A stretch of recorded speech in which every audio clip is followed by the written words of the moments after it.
Okay, let's jump right into this deep dive. We got our hands on a source detailing something, well, pretty remarkable that just happened in the Premier League. That's right. We're unpacking a Premier League article today, and it's focused squarely on Mohamed Salah's 2024-25 campaign, an absolutely historic one. And our mission really is to wrap our heads around the scale of his individual performance Yeah. this past season. The source lays out a whole bunch of records, awards, and we want to figure out why these achievements are being called truly historic. It's more than just, the raw numbers. It's the context the source provides, definitely. So let's start right where the article does, maybe, the headline achievements. Good idea. Okay, so the source points out, first off, Salah won the Golden Boot award. Right, the top scorer in the league. Yeah. What were the final numbers the source mentions? He finished the season with 29 goals. 29, solid. And the article makes a point of the margin, too. That was 6 goals clear of the next highest scorer, Alexander Isak from Newcastle. So a pretty decisive win there. 6 goals clear is quite something. 29 goals is serious firepower. But the source also says he led in assists. Is that right? He did, yeah. He also claimed the Playmaker award. That's for the player with the most assists. Okay. And Salah finished with 18 assists. 18. Wow. And again, the source notes the margin. 6 more assists than the next best, who was Jacob Murphy, also at Newcastle, actually. Okay, so leading the league in both scoring and creating. He's not just finishing, he's setting them up at an elite level. Now, this is where the history lesson from the source gets really interesting, I think. Yeah, absolutely. Let's maybe break down these awards individually first. The Golden Boot, for instance. Right. So the source highlights that this Golden Boot is Salah's 4th one. 4th. And that's significant because, as the article points out, it equals the all-time Premier League record set by Thierry Henry. Thierry Henry, Arsenal legend. Wow. Exactly. So just on scoring titles alone, the article immediately puts him in that kind of company, one of the greats. Equaling Thierry Henry is massive. That puts him in a truly, truly rare category historically. Okay, what about the Playmaker award then? How does that compare historically? Well, this is where the source gives some really important context. Yeah.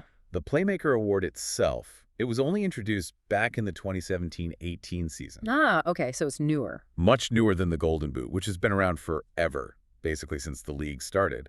So while him winning it with 18 assists is impressive, you can't really compare it historically in the same way. That's a key distinction, isn't it? You can't look back at, say, the 90s and compare assist numbers directly because the award didn't even exist. Exactly. And the source actually touches on that kind of comparison later when we get to goal involvements. Yeah. But just sticking with the awards for now, the article makes a really huge deal about him winning both the Golden Boot and the Playmaker award in the same season.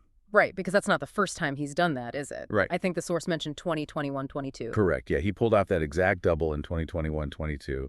He had 23 goals and 13 assists that year. So this 2024-25 season makes it the second time he's managed it. Okay, even doing it twice sounds incredibly rare, though. Since the Playmaker award started, how many other players have actually done the Golden Boot and Playmaker double? Get this, according to the source, only one other player. Just one. Just one. Harry Kane, back when he was at Spurs in the 2020-21 season, he had 23 goals and 14 assists. Wow. So Salah isn't just the second player ever to do it in the Playmaker Award era. He's the first player to do it twice. That really puts it into perspective. Being the best scorer and the best creator simultaneously in the modern game. Just incredibly difficult. Now, the source also mentioned another major award he picked up, the Player of the Season. Yes, the EA Sports Player of the Season for 2024-25. He won that too. Okay. And again, the source gives us the historical context. This is the second time Salah has won this specific award. His second Player of the Season. Who else has won it twice? That sounds like a very short list. It is. The article lists them. He's only the 5th player in Premier League history to win it twice. The others are Thierry Henry, Cristiano Ronaldo, Nemanja Vidic, and Kevin De Bruyne. Okay, yeah. That is some very elite company. Henry, Ronaldo, Vidic, De Bruyne, Salah. Winning it twice just signifies sustained excellence at the absolute peak, doesn't it? Absolutely. Yeah. Across different seasons as well. Right. Okay, let's tie this all together then, because the source seems to suggest the combination is the really big story. He's won the Golden Boot, he's won the Playmaker Award, and he's won the Player of the Season Award, all in this one season. What does the source say about that specific combination? This is where the article uses the term unprecedented hat trick. It states very clearly, Mohamed Salah is the first player ever to win all three of those specific awards. Yeah. Golden Boot, Playmaker, Player of the Season, in a single Premier League campaign. The first player ever. Right. This does sound genuinely unprecedented. So what does achieving that hat trick, according to the source, tell us about his listen? What's the significance? Well, it points to a kind of total dominance that hasn't really been officially recognized like this before.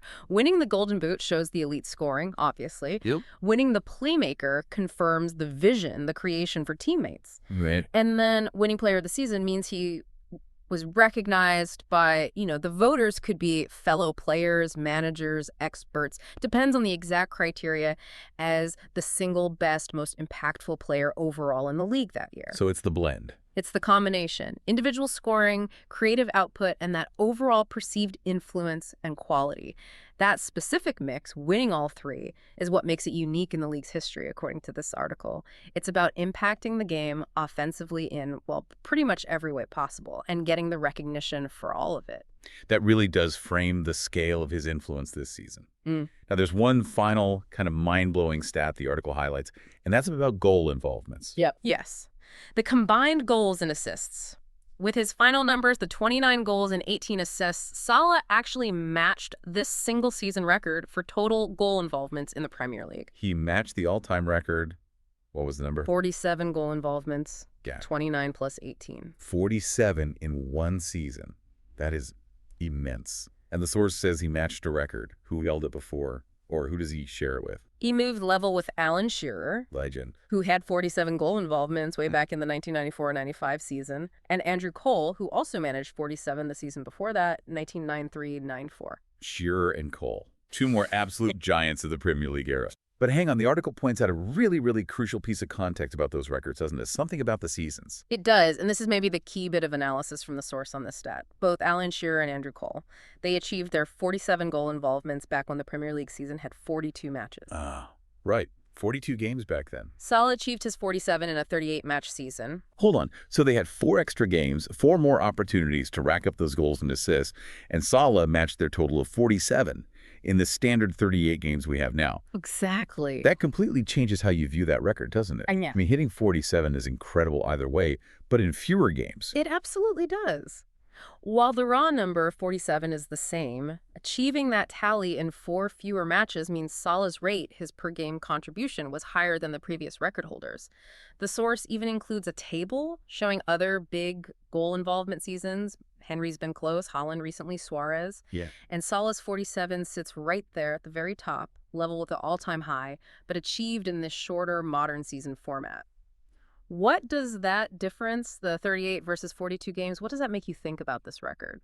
For me, it just makes that 47 feel even more relentless, more dominant. Hitting that same number with fewer opportunities suggests incredible consistency and efficiency. It's hard to imagine a player doing much more offensively within the constraints of a 38-game season. It feels like the absolute peak of attacking output. I think that underlines the point the article makes about his overall influence. Leading in scoring, leading in creating, being voted the best player by his peers or experts, and doing it while matching a historic benchmark for combined contributions, but in fewer games. It's just a really unique package of achievements all coming together in one season. So, okay, let's quickly recap the key takeaways from this deep dive into the source material then. Mohamed Salah's 2024-25 season saw him equal Thierry Henry's record 4 Golden Boots. Right. He became the first player ever to win the Golden Boot and Playmaker award twice. Yep, only the second player to do it even once. And he joined that very elite club, just 5 players now, who've won Player of the Season multiple times. And the most significant historical point, the big headline from the article really, is that he's the first player ever to bag all 3, Golden Boot, Playmaker, Player of the Season in the same year. Unprecedented. And on top of all that, matching the all-time record for goal involvements, 47, but crucially doing it in a 38-match season, unlike Shearer and Cole, who had 42 matches back in the day. It's an absolutely staggering collection of individual honors and statistical dominance just laid out by this article. Really something else. It really is, and it maybe leaves us with a final thought, Given everything the source lays out, leading the league in scoring and in assists, being voted the best player, hitting that record-equaling goal involvement tally in fewer games, What does this specific combination tell us about how the definition of a truly dominant attacker might be evolving in the modern game? It suggests it's not just about being a pure goal scorer anymore, does it? That's a great point. Based on these awards, these stats highlighted in the source, it seems like the absolute pinnacle for an offensive player now maybe demands that mastery of both finishing and creation, plus demonstrating that consistent overall influence that gets you recognized as the best. Something to maybe think about next time you're watching the league's top attackers operate.